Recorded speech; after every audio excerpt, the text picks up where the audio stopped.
Amazing.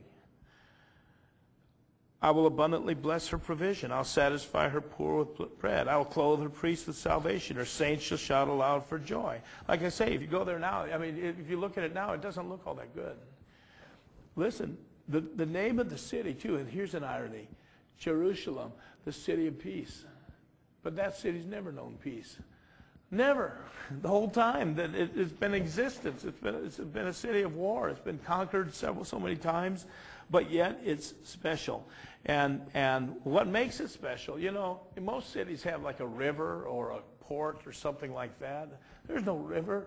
There's no port. There's no real reason why that city should be so significant other than the fact that God himself put his name there. The temple was there. God came there to live. God chose that city as the metaphor for the whole future. The heavenly Jerusalem is going to come down. That'll be the habitation of all of the redeemed. It's fantastic.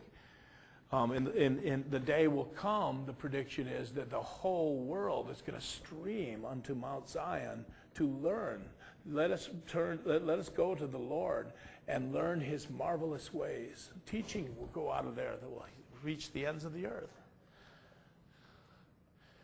But in the last days, now look at verse 2. Behold, I'll make Jerusalem a cup of trembling unto all the people round about. He's not saying all the people yet. He's saying all the people round about. See, all the nations that are round about Jerusalem, God will make Jerusalem a cup of trembling to them. And the idea of the cup of trembling is it's a judgment that renders men insensible, miserable, helpless, and unable to properly think. It's like getting stoned, getting loaded. Okay? That's the cup that God will make the nation drink. Okay? Now, God made Israel drink that cup. When they went away from God, God made Israel drink that cup. Now, do you mind if I show you a few scriptures? Because I really want to take a look at this passage. You hold your finger in Zechariah. We're not going to leave Zechariah, but go to Isaiah 51. God made them drink that cup when they sinned against him, and when he judged them and sent them into captivity, he made them drink the cup of trembling. Every decision they made was the wrong decision. Everything they did was wrong. They went in the wrong way. Even naturally speaking, they just couldn't think straight. And this is because God made them drink the cup.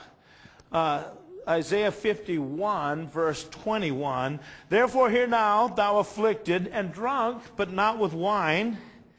Thus saith the Lord, thy God, and thy God that pleadeth the cause of his people, Behold, I have taken out of thy hand the cup of trembling, even the dregs of the cup of my fury.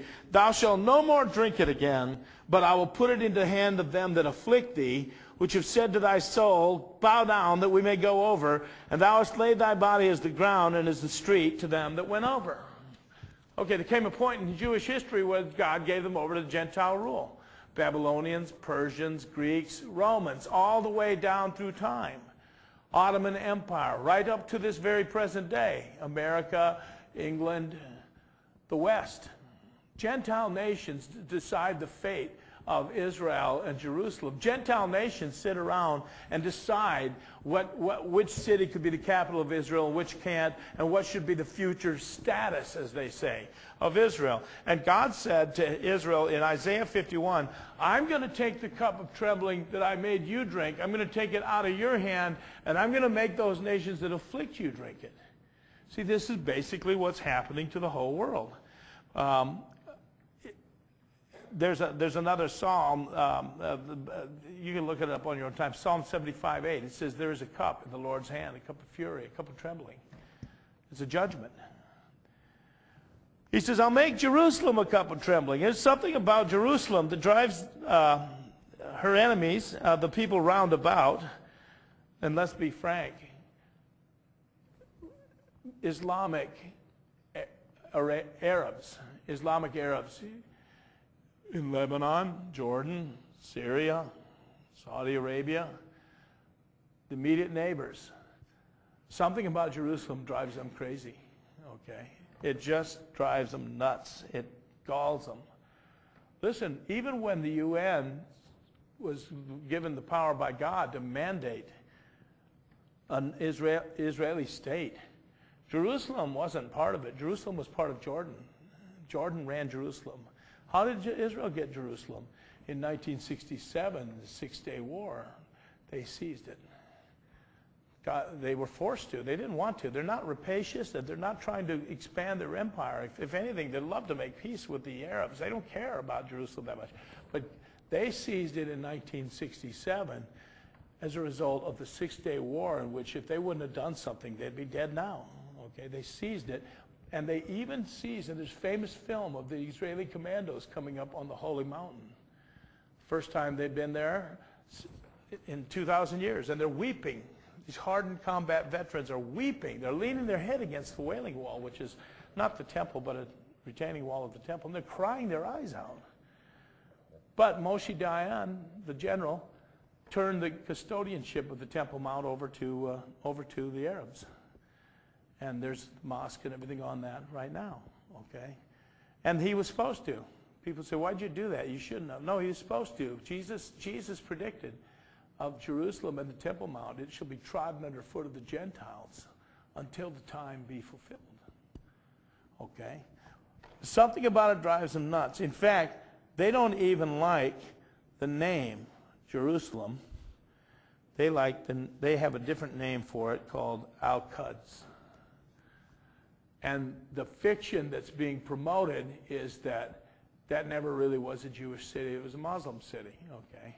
It's been a Muslim city forever. Now, listen, this fiction, I mean, we just, it's appalling because you can't believe anyone would believe it. But you know what? Because of anti-God sentiment or because of fear of oil being cut off or something, people will make themselves believe anything they want. That fiction is actually being pushed in the UN on the whole rest of the world, that this was originally a Muslim city. Now, the Quran never mentions Jerusalem. The Quran does not mention Jerusalem once. Jerusalem was nothing in the Quran. There is one story in the Quran that might be Jerusalem, but it doesn't mention it by name. The story called Isra, when Muhammad rode a horse from Mecca a winged horse took him to the farthest place, which the Arab word for that is Al-Aqsa, the farthest place, Al-Aqsa. And there he went to heaven and prayed with Moses and Jesus, who were also Muslims. Okay. Now, guess what? A year ago this time, Barack Obama made a speech to the Muslim world. And he gave a reference to the Quran, and it's the only reference that they can even remotely say, yeah, Jerusalem's our city. It was the Isra.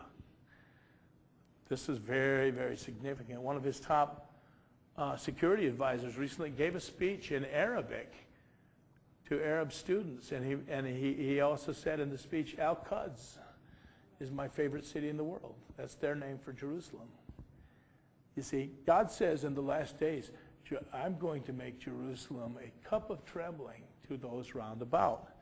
And that's what's happening. I mean, if you were into archaeology, you'd go crazy if you knew what they're doing with Jerusalem, because anyone that knows archaeology knows in the ancient world, something was destroyed. They just leveled it off and built over it, and then they leveled that off and built over it and leveled that off, right? So the Muslims have the custodianship of the Temple Mount. That means underneath that mount is the former temple of Solomon and Herod's. The rubble of it, and within the rubble, no doubt, priceless artifacts, holy vessels, holy tools, pans, censers. Who knows what's under there? But the Muslims are digging underneath there with bulldozers, pulling all this stuff out, grinding it into rubble, and dumping it outside of the city of Jerusalem to try to obliterate any proof that there ever was a Jewish temple there. And they can do that. There's nothing the Jews can do about it except weep.